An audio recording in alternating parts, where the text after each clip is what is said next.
44টা বছৰ গৰকা মৰাণৰ ৰাইডঙীয়া আঞ্চলিক ৰাস উদযাপন সমিতিলৈ ৩৬ লাখ টকা ধন আবণ্টন সাংস্কৃতিক দপ্তৰৰ মন্ত্ৰী বিমল বৰা। 2 সহস্ৰাধিক দৰ্শকৰ সমাগমেৰে অন্ত পৰিল ৰাইডঙীয়া আঞ্চলিক ৰাস মহোৎসৱ। দুদিনীয়াকৈ অনুষ্ঠিত হোৱা মৰাণৰ ৰাইডঙীয়া আঞ্চলিক ৰাস মহোৎসৱ যোৱা নিশা সামৰণি পৰে।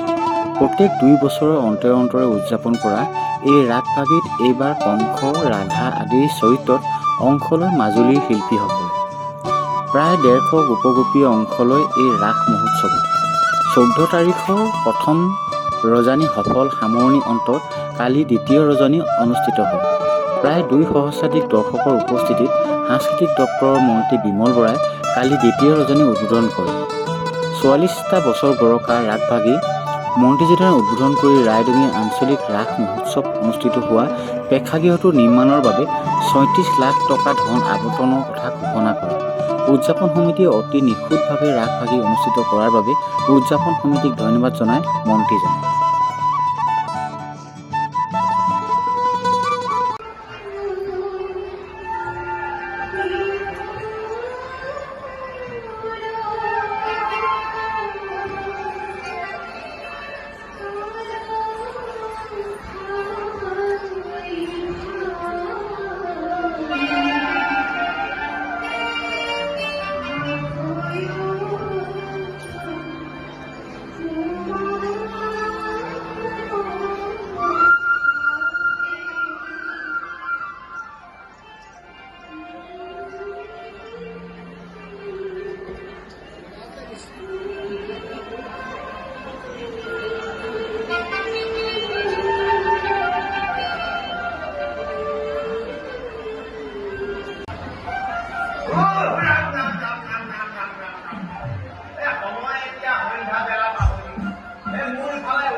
এই ৰাইডাং অঞ্চলৰ দাঁতিকাষৰীয়া বৃহত্তৰ এটা অঞ্চলক সাঙুৰি আজি প্ৰায় 40 বছৰ ধৰি শ্ৰী শ্ৰী কৃষ্ণৰ ৰাসলীলা ইয়াতে আয়োজন কৰি থকা হৈছে।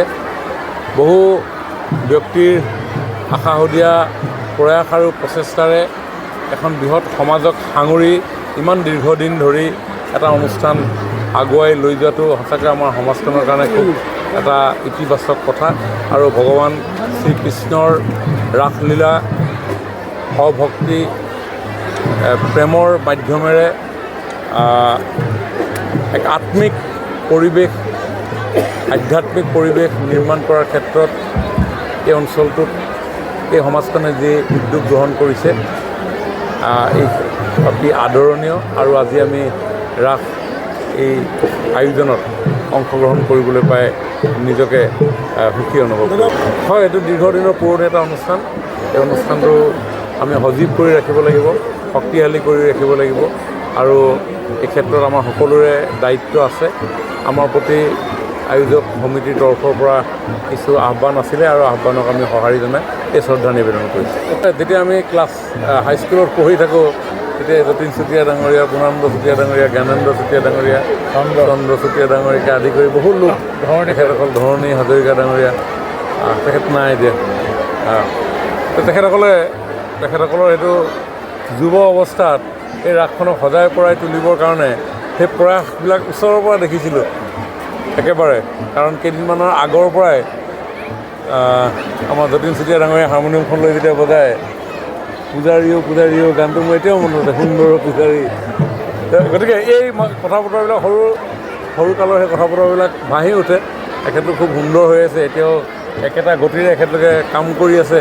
গতিকে এই এনেকৈ দেখিলে, এনেকৈ থাকিলে মানুহবিলাক ভাল লাগে। আৰু গতিকে আজি মই নিজেই ইয়াত আহি খুব সুখ অনুভৱ কৰিছোঁ। প্ৰায় ৩৬ লাখমান টকাৰে আমি প্ৰেক্ষাগৃহটো নিৰ্মাণ কৰিছোঁ।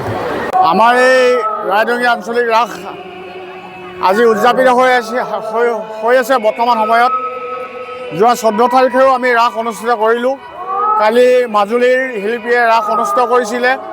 আমাৰ খুব সুন্দৰ ব্যৱস্থাপনাৰে যোৱাকালি আমাৰ ৰাস উদযাপিত হৈ গ'ল।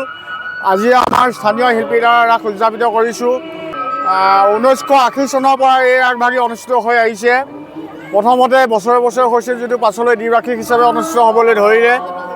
আজি আমাৰ D-একবিংশতিতম মানে 44 ইয়েৰত মানে ভৰি দিছে। আজিও আমি সুন্দৰ ব্যৱস্থাপনা কৰিছোঁ। আপোনালোকে চাব পাৰে গোটেই আমাৰ উদযাপনস্থলীত দৰ্শক, অগণন দৰ্শকে মানে ভৰপূৰ কৰি আছে। মানে আমি 10,000মান চকীয়ে আনিছিলোঁ, চকী দিও আমি মানে মানুহক বহাই শেষ কৰিব পৰা নাই। ভক্তপ্ৰাণ ৰাইজে চাৰিওফালে আমাৰ মাজত ভৰি পৰিছেহি। আমাৰ উদযাপনস্থলী গাড়ীয়ে মটৰে ল'ৰা ছোৱালীয়ে সকলো ফালৰ পৰা। ইয়াৰ লগে লগে ইয়াত আমাৰ স্থানীয় যিসকল লোক আছে তেওঁলোকেও আমাৰ লগত সম্পূৰ্ণ সহযোগিতা প্ৰদান কৰিছে। সকলোৰে লগত সন্মিলিত হিচাপে আমি কাম কৰিছোঁ। উদযাপন সমিতিৰ সম্পাদক হিচাপে মই সেইখিনি সহায় সকলোৰে পৰা পাইছোঁ বুলি ক'ব লাগিব। আজি বিমল বৰা কেবিনেট মন্ত্ৰী মহোদয় আমাৰ মাজত উপস্থিত হৈছিলে। তেওঁ আমাৰ এই ৰাস ভৱনটি ভালদৰে নিৰ্মাণ কৰিবৰ কাৰণে প্ৰায় ৩৬ লাখ টকা এটা ধন আবণ্টন হৈছে বুলি তেওঁ আমাৰ আগত ঘোষণা কৰি থৈ গৈছে। আমি অনুৰোধ কৰিছিলোঁ কেবিনেট মন্ত্ৰী ডাঙৰীয়াক যে আমাক আৰ্থিকভাৱে অকণমান সহায় আগবঢ়াব। তেখেতে কালিলৈ টকা 50,000 আমাক দিয়াৰ ব্যৱস্থা কৰিম বুলি কৈ থৈ গৈছে তেওঁ। সেইকাৰণে তেওঁলৈ আমি বহুত ধন্যবাদ, আমাৰ উদযাপন সমিতিৰ তৰফৰ পৰা তেওঁলৈ বহুত ধন্যবাদ জ্ঞাপন কৰিছোঁ।